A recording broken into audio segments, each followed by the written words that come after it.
Good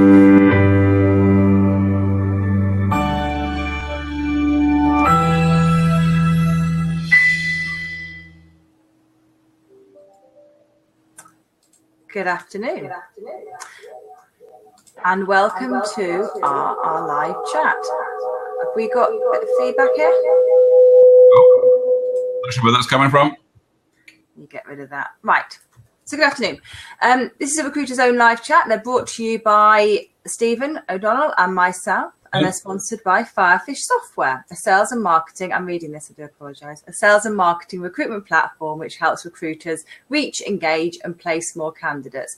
I've got the logo behind me. I leant the right way this time and Stephen's got it behind him. We are joined this week by Billy McDermott, who is going to be talking about reinventing email for recruitment. Stephen's got a lot of questions to ask him, and I know Billy's got a lot of knowledge, so I'm going to pass over to Stephen to allow Billy to introduce himself, and we'll crack on. Okay, so Billy, good afternoon. First of all, can you, for the uninitiated, and there will be one or two out there, tell us a bit more about yourself and your areas of expertise? Yeah, sure. Good afternoon, everyone. Thanks very much, Louise and Stephen, for having me on. So I've got a job title that maybe doesn't reflect exactly what my specialisms and what my real interests are, but I'm the Marketing and Communications Director for HR Consultancy. We're a 40-person agency covering Scotland and most of the UK, from Glasgow, covering about 9 or 10 different divisions. My role within the business, I'm responsible for sourcing and marketing strategy and operations. In a more simpler way, what I try and do is make life a lot easier for our team of recruiters by giving them sourcing tools to do their job in a more efficient way, give them techniques that hopefully increase the chances of them finding more candidates before our competition do, and better candidates before our competition do as well, and by supporting them through a variety of different marketing tools, techniques and projects. So is a key part of your role to go and actively look for new tools, find out how they work best, and by selecting the ones that look best, train the staff on how they can be implemented in your company? Yeah, 100%. So I try and work in the community to find out what tools are kicking about. Work in the community sounds very earnest. Sorry, say it again? When you say work in the community. Not quite as moral or ethical as that, I don't think, but I try and get ultimately our recruiters. We want them to be because we're an agency. We want our recruiters to be spending their time on stuff that adds value and is revenue generating activity. So what I try and do is save them time by doing all the research for them. Also testing a lot of the tools, because we all know this, that a lot of the tools that come out quite frankly are either crap or don't last a particularly long time. They might come out for 2 months, 3 months and then disappear, or a new LinkedIn term and condition or something like that might come out. So I don't want people, our team, wasting their time on tools that could potentially be redundant. So in my experience, a lot of these tools, they look fantastic. They appear to be solving a problem that everyone wants fixed, but the only way of knowing if they do that is by running real data through them at scale. So do you sometimes have maybe 3 or 4 consultants pumping data into it, running a trial on it before taking it company-wide? Yeah, we always trial it with 1 or 2 teams in the first instance, trial it on a live piece of work. We're fortunate, because of the diversity of the work that we work on. We've always got some piece of work that we can run it on and we can operate it on. And sometimes it'll work. Sometimes we'll get good results from it, and sometimes it won't work. Sometimes it'll fall over. But that's why experimentation is really, really important. We need to try things before we know whether they're going to work or not. Yeah, no, very important. Often we'll hear about all sorts of new tools on the marketplace, and they promise all sorts of fixes and so on. But the areas in which we often hear about people using those tools might be limited to, IT recruitment or, particular niches where they seem to be at the cutting edge of trying out new stuff. What is the profile of type of recruitment that goes on in your organisation? So we cover everything from, entry-level administrators, blue-collar production roles, right through to chief execs. We've worked on vacancies and filled those vacancies and everything in between. So for me, it's not limited. The tools that we use aren't limited to one sector. There will be some that are more effective than in others. So the use of different Facebook remarketing, for example, will be more useful within our volume contact centre work, whereas using targeting, using candidate ID will be more useful for private practice, for example. So it just really depends on the type of role, the level of the role, and the persona of the prospective candidates who we're targeting. Okay, so getting down to the bones of it, the tools themselves that everyone uses in what they do. Anyone who's been working in recruitment using a computer for the past 15, 20 years will have all sorts of experience with in-house CRMs, ATSs, as well as the old-fashioned knocking things on a spreadsheet. When you're looking at tools that can be used, what are the ways in which what are the key points that you're looking for in terms of, is this going to offer you a return on your investment, and what kind of tools can you give us examples of that?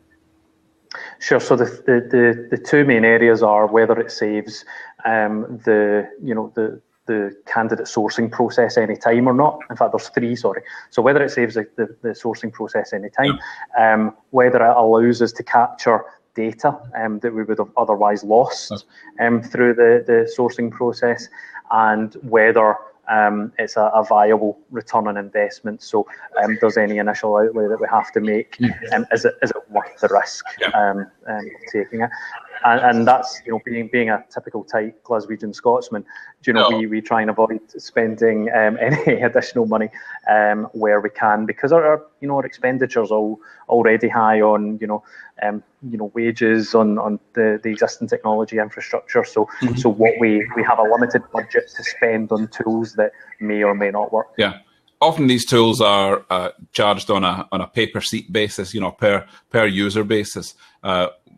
Right across the board, you'll have free trials and products where you'll pay $5 or $10 or $15 or $20 often dollars a time, and individually they can seem like real bargains. But would you say that the investment of time of an individual in something is more of a commitment than the actual cash that you spend to use the tool?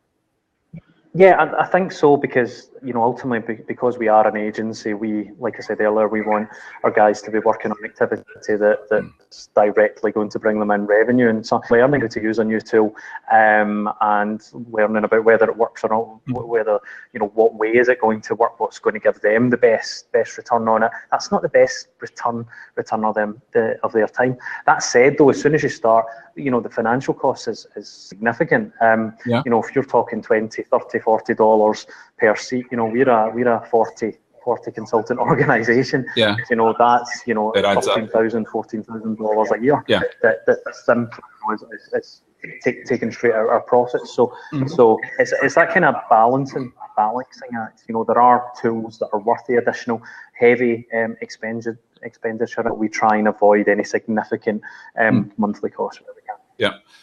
So again, to give background, what sort of, because we're going to be talking about a reinventing email for recruitment, what sort of email environment do you have in your organisation? Are you using Outlook? Does everyone use Gmail? What sort of setup do you have there? And do you have to carefully think about how tools integrate with the platform that you have? Yep, so we've got three kind of different layers, I suppose, of email. We've got Office 365, which is our day-to-day business and working email. We then use Firefish software, which coincidentally is sponsoring today. And we use that. That is hooked up to our Office 365 platform. We use that for job alerts. We use that for sending out, mail shots out to our candidates and out to our prospects. And then we've got our marketing layer. And the tools that we use can vary in the marketing layer. We sometimes use Campaign Monitor, which is a more generic marketing tool. We sometimes use MailChimp, again, another more generic marketing tool. We sometimes use Candidate ID, because that's more specific to the recruitment side of things. So we're fortunate enough to be able to flex it according to whatever projects that we're working on. So when we talk about reinventing email for recruitment, everyone uses email, but can you tell us a bit about the clever ways in which email can be used to target people, remarket people, revitalize your database of live candidates, and to be a continuing resource as opposed to just the regular, back and forward of conversation? There's a little bit of a story behind this. When I came back to work for HR Consultants in January 2015, we weren't using email at all as a tool for sourcing. There was a ton of fear within our team about using it because we didn't have any platform that would allow our team to confidently send out batch emails. There was also tons and tons of negativity around emails from the market. There was candidate trolling going on LinkedIn and Twitter, recruiter fails, that type of thing. Our recruiters were in a position where they would, send out, if the system did work, then they'd send out a mailer and they would get one nasty or negative response, and that immediately put them off. So actually the starting point wasn't about being clever necessarily. The starting point was about going, back to basics, sort out the technology that we were using for email, make sure that our team were trained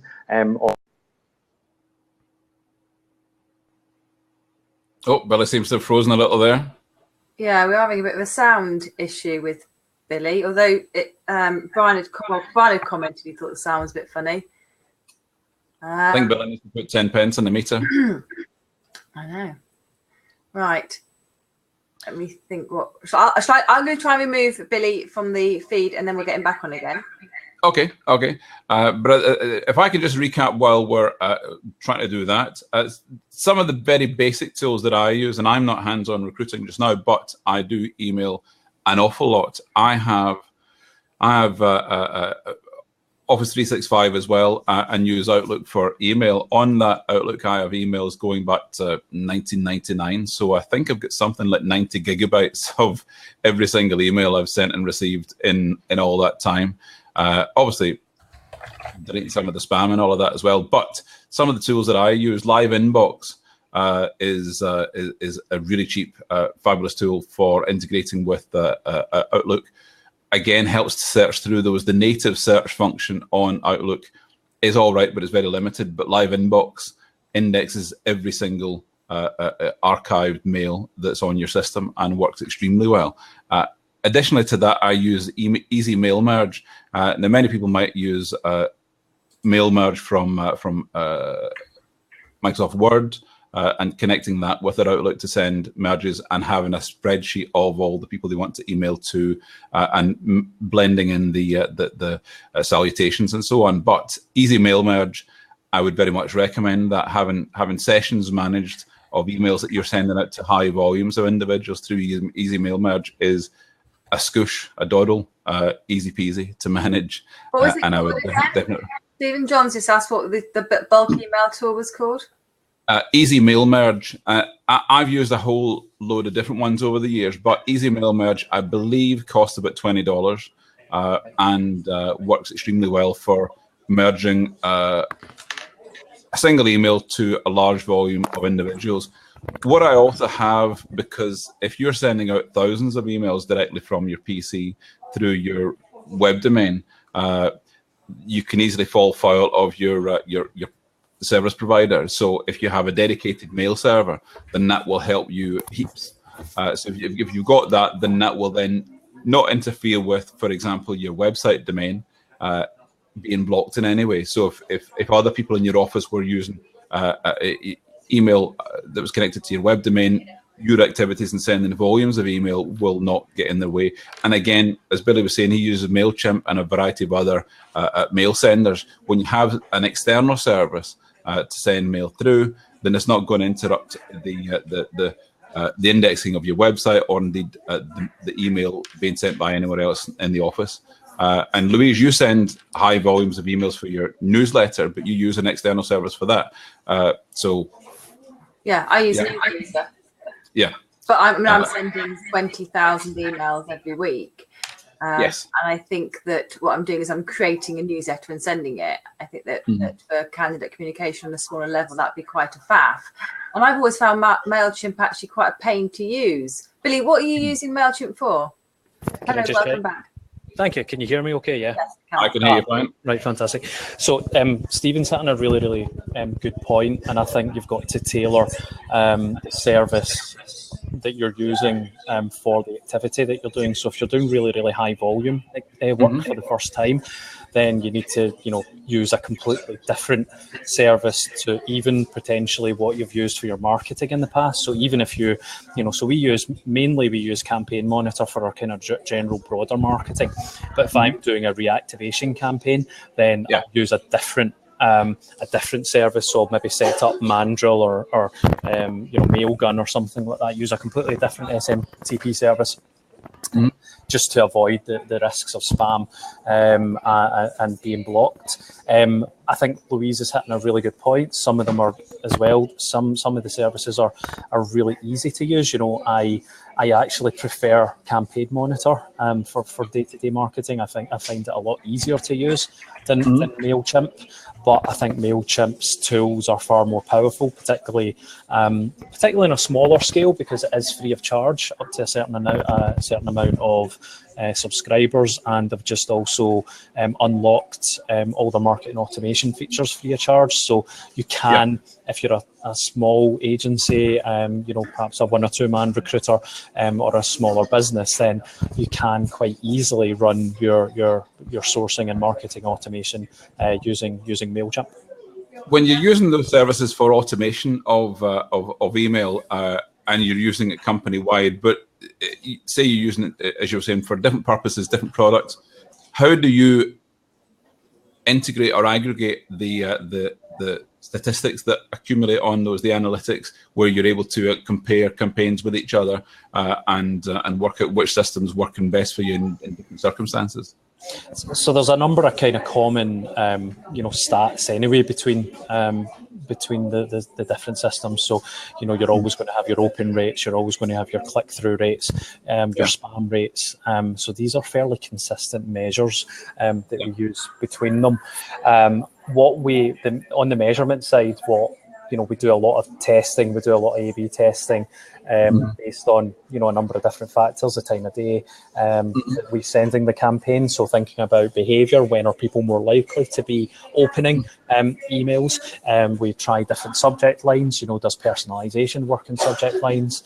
Does that impact on open rates and click-through rates? But we also think about the type of campaign that we're looking for. That we're running. If it is a reactivation campaign, if we've got old candidates that we we want to bring back into our system, then what's the call to action on that email? How do we get that candidate to actually send and update their details? So those are metrics that aren't on the email platform. They're going to be separate and are probably going to be on a different platform. But there's basic, there's consistency and alignment between all the different platforms. So broadly speaking, it's quite easy to build a report that compares them all together.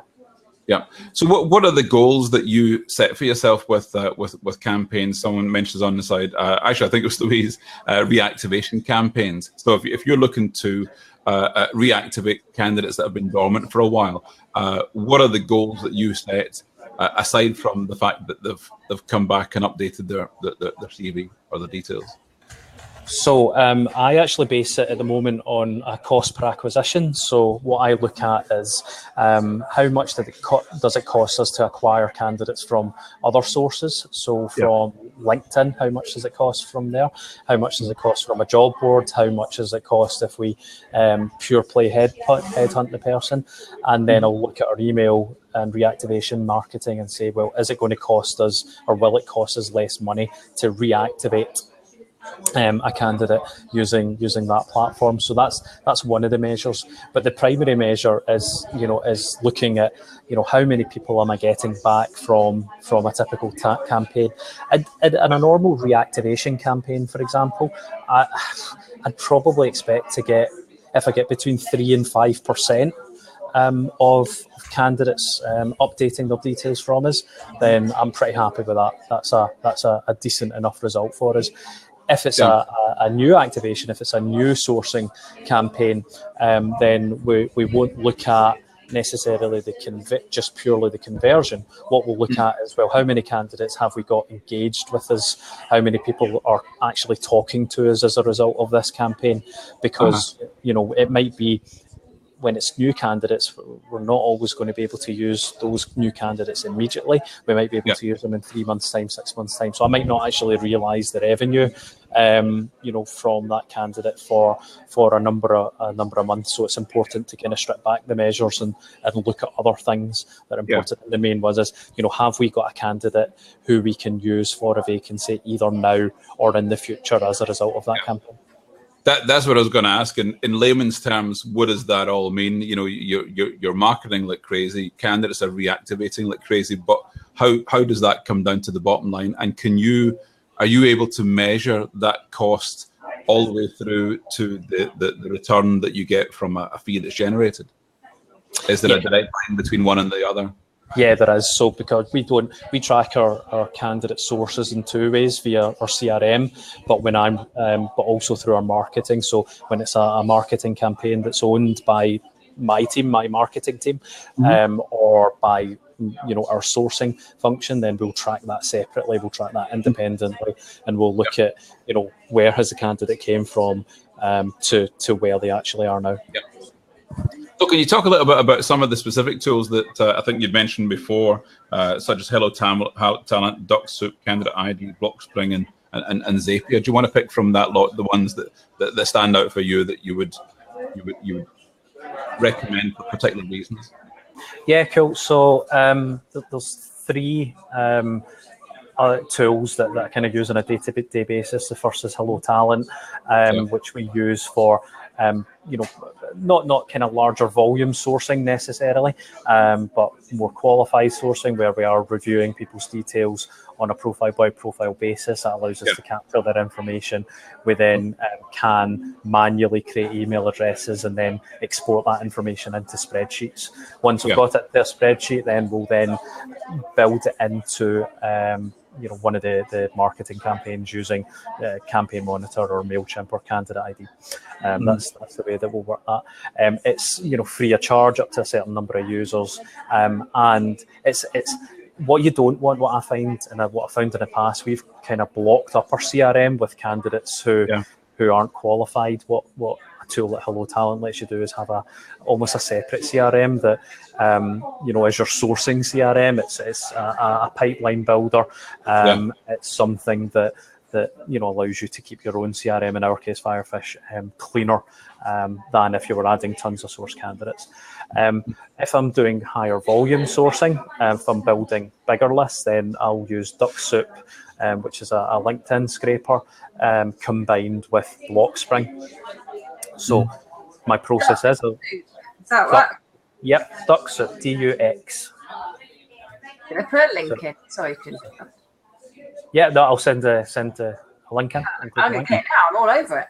Name, source more, sell more. Go on, talk to us about it. Sorry. No worries. So we will build lists using DuckSoup. There we go. That's the link there. We will that will allow us to take that into a spreadsheet. I'll then upload that into Blockspring.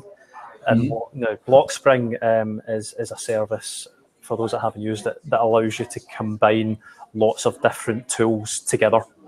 using their APIs. Okay, so what I can do with Blockspring is I can generate work email addresses from it, and I can then validate work email addresses, and I can do that in volume.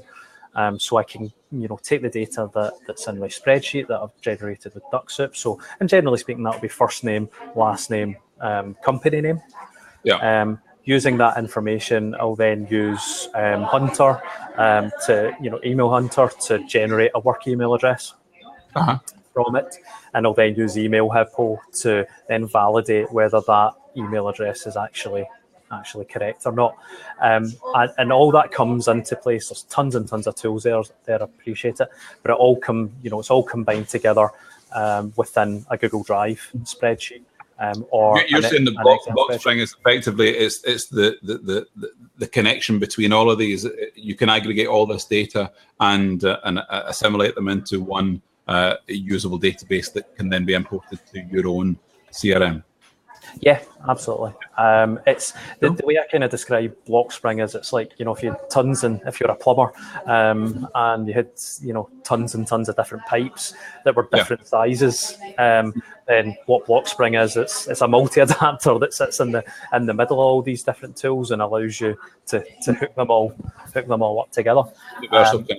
So where, you've, ultimately tons of businesses won't necessarily have the time to connect their API to other businesses' API, so that's where Blockspring fits in really, really nicely. And there's tons and tons of other different tools that you can use with Blockspring.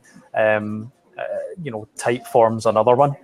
Typeform's a landing page builder that we use, and we use Typeform because it's dead easy for candidates to update their information or to send us new information, rather than having to attach a CV, rather than having to send in, a full registration form or something. What we'll do is we'll create a Typeform page, and that, within, 30 seconds, the candidate can give us the information that they need: first name, last name, email address, job, and mobile number. It's really good. Again, like I said, I'm, tight when it comes to money. So these are all tools that are either, very low cost for the purposes, or are next to nothing. Typeform, you can use it free of charge effectively for all this. What you can also do with Typeform, though, you can also get it hooked up to Facebook Messenger. Again, another easy way for, candidates to potentially reply to you as well. If Blockspring does everything that you say that it does, then I really need to use it. Only in the past couple of days, I've been trying to, and it's not email, but I've been trying to download a list of all the usernames or Twitter names of people who follow me, or other Twitter accounts that I have for the Noras and so on, and then work out a way in which I can message them all, either by DM or email, or via Twitter, and manipulating that data on spreadsheets can be a bit of a pain, and joining all that together to market to them.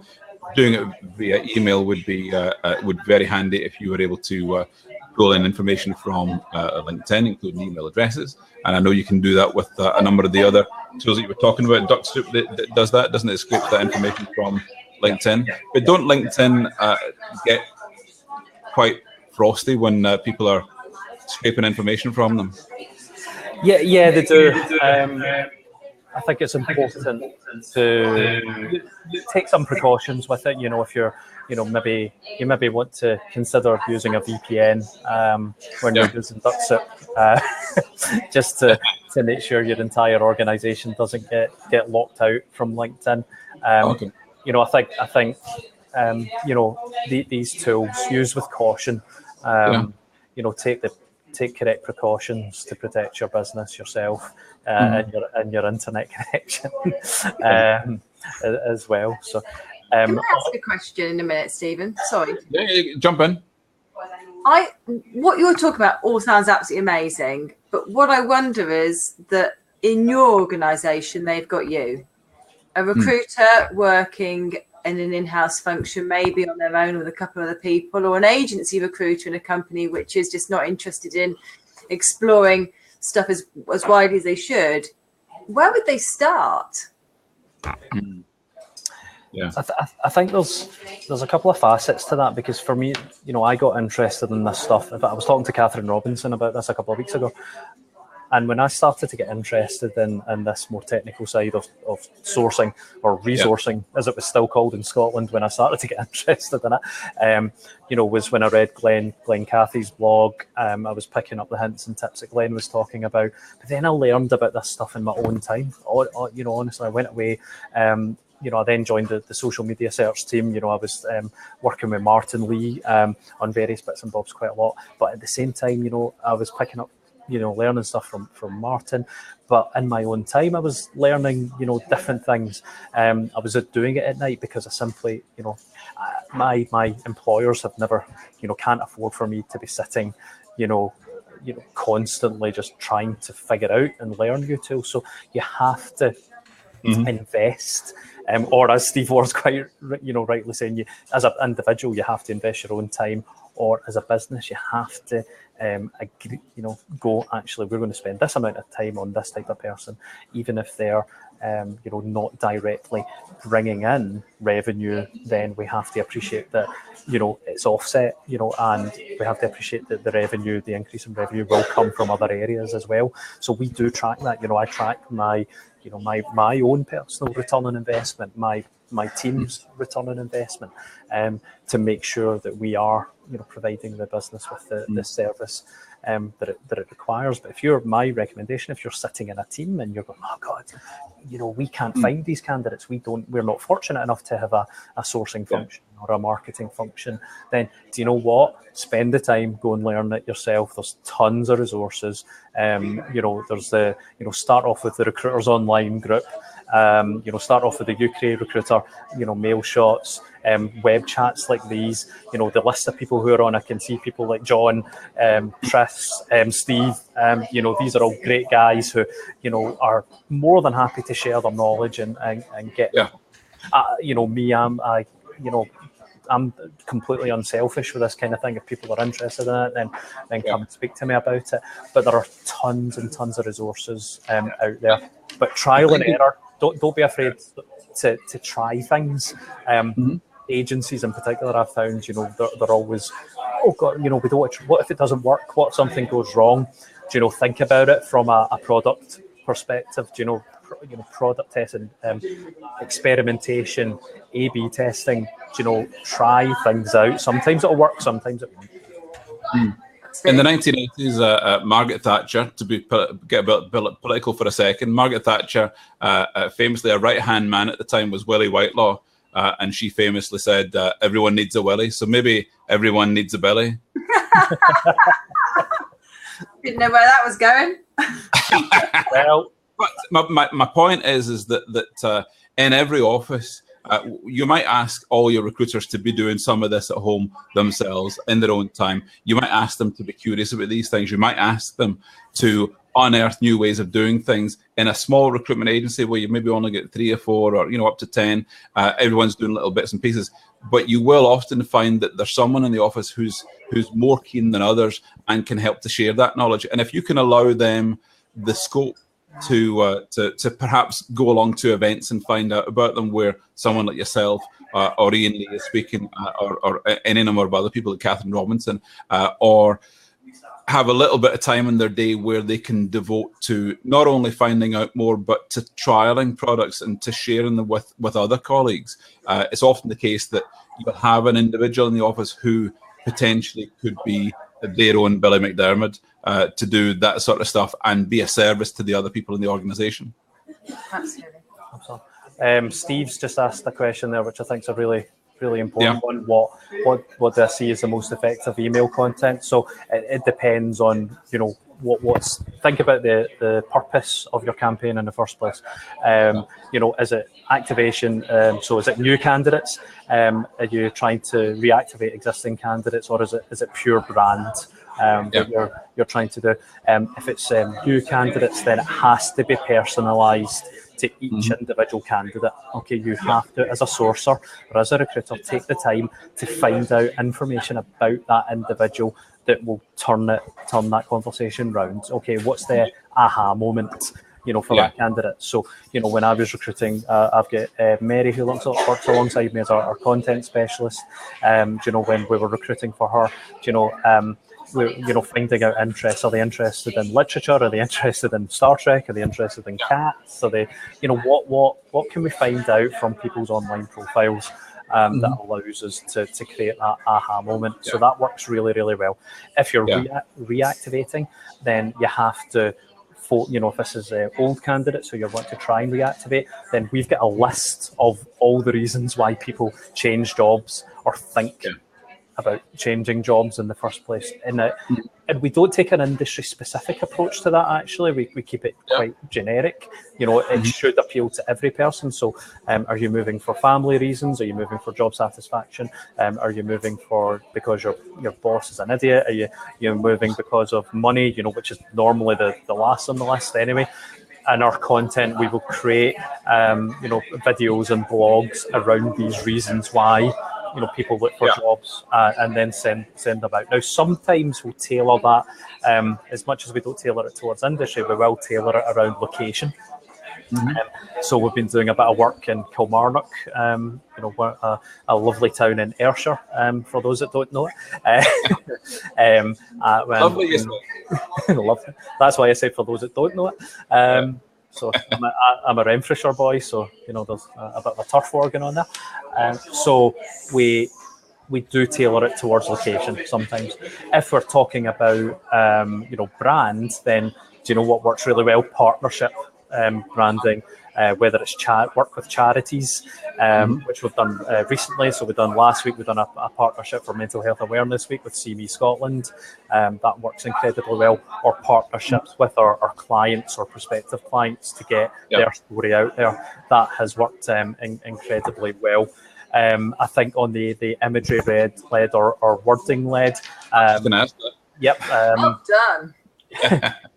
Great minds. I'm trying to read at the same time. It's all working quite well. I think you test it, actually. It really, would I say that one wins over the other?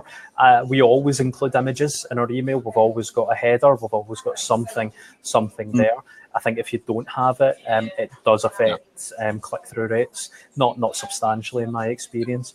But have you been able to work out what's the optimum number of exclamation marks to use in a subject line? 97 works very, very well. 97. I'm going to send an e-shot right now. So perfect.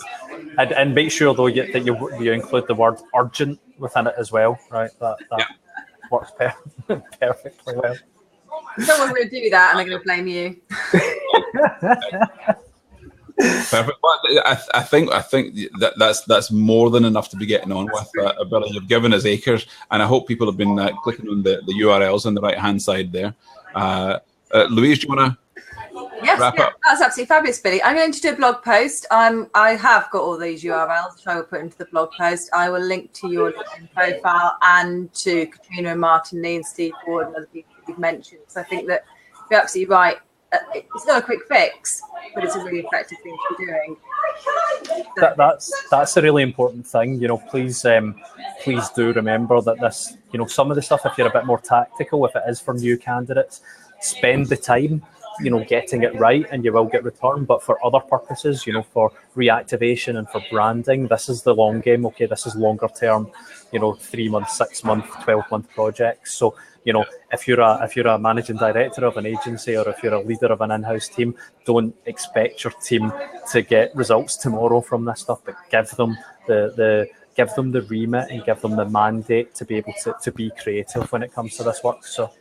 And that is what recruitment should be about these days. It's not about quick fixes. So no more bums on seats.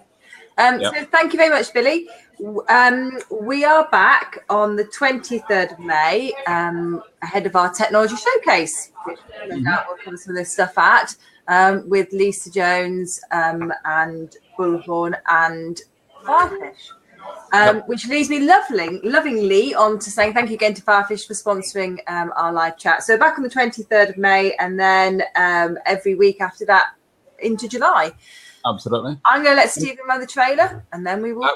Can I just point out, we also have on Recruiter's Own channel a number of other shows that are being run Monday to Friday. We have Steve Ward, who we'll see in the side there, Alex Moyle, Katrina Collier with Audra Knight. And have I missed anyone, Louise, that cover everyone? And of course ourselves. So last word, if anyone's watching and thinking, what's the first thing I should do? Look around the office and see if you have a Billy there or a potential Billy, and encourage them and give them to do what they need to do. On that note, thank you very much. Thank you. Thanks, guys.